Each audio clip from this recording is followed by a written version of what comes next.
Wow, I honestly wasn't gonna watch this show after seeing how hyped people got about it because of Billie Eilish. Naja is a goddess, but so are you. Remember that. Remember to speak with intention, and I know you will work it all out. Now don't get me wrong, I love Billie, but when the first thing I hear about Swarm is that she stars in it, I figured that this show might not be so great, and people are just excited about seeing their favorite pop star acting. But oh boy was I wrong. If you haven't heard of the show Swarm, it's a psychological thriller that stars Dominique Fishback as Dre, who has an unhealthy obsession with a pop star that takes a dark turn. Whoa, did anyone else just get the chills? Already this plotline sounds good as hell, and the introduction is just as eerie. The show makes it very clear that this is not a work of fiction, and it is intended to mimic reality.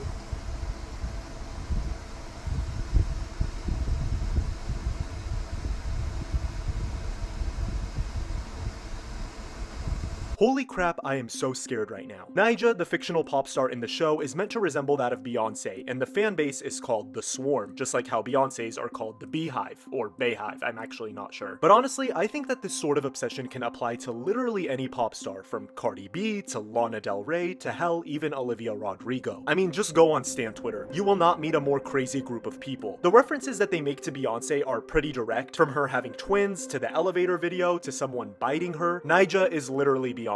I think the second she see me, she know how it connected. And she'll invite us back to her house for dinner. I could feel it. Think we really get to meet her one day? And we see Dre do absurd things like spend $1,800 on concert tickets and run this Twitter account where she has almost 500,000 followers. Damn, that's a lot of followers. But the thing is, Dre is very naive. She's too nice for her own good and literally worships this pop star and basically builds her entire identity around it. You said Naja wasn't special. It's about Naja? But if you say Naja isn't special, then none of us is special. The fuck are you, 12? Dre's obsession is so bad that she genuinely thinks she has a personal connection with Naja. You still tweeting from that old-ass Swarm account? Dre, What?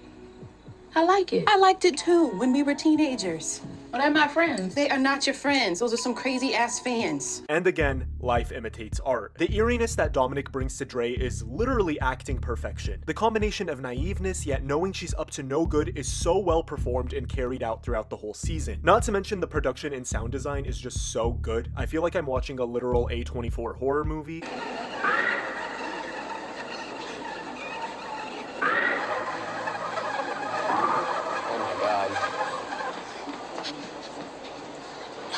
I'm late. The smoking made me late. The foreshadowing is intense. Almost any time that they mention Naja's name or Dre is about to do something crazy, this sound plays. Want me to bring all my cute friends? Can I come? You don't drink.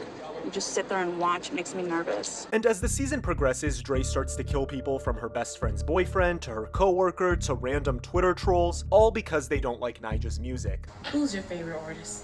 What? Who is your favorite artist? Huh? Lil Gibble. How many Grammys does Lil Gibble have? Well, that's part of the reason. There's usually another motive for doing what she does, including her best friend's suicide, but one thing that ties all her victims in common is that they have some sort of opinion about Naja. Even if it's a small one that means no importance, or an opinion that her victims can't even remember that they had, it's still important to Dre. Then why did you say she could die? What? You said she could die tomorrow and you wouldn't miss one song. Laughing emoji. I don't remember saying all that. But you did. And as a result, she goes on a killing spree. I saw someone describe the show as a Gen Z American Psycho, and I don't think it could be described more perfectly. Despite how dark and creepy the show is, the underlying tone is comedic. There's so many awkward moments that make you smile and that make Dre's character so likable, so in the end, even though she's a killer, you're somehow rooting for her. You got a spare in the trunk.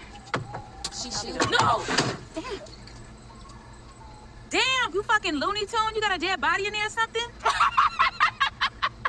I mean, even episode 4 is set in April of 2018 where Dre is going to a music festival called Bonnaroo. But in real life in April 2018, Beyonce performed at Coachella, which I happen to be at, by the way. It is the only Coachella that I have ever been to and will ever go to. And let me just say, watching her was quite literally impossible. I had never seen a crowd so big in my entire life. It's funny because The Weeknd performed the night before her, and the crowd wasn't even a fraction of the size. So I guess the show isn't far off from reality. And episode 4 is where we get, drumroll please, Billie Eilish, who plays this women's empowerment cult leader named Ava, who is low-key evil but somehow low-key nice. What color was the milk?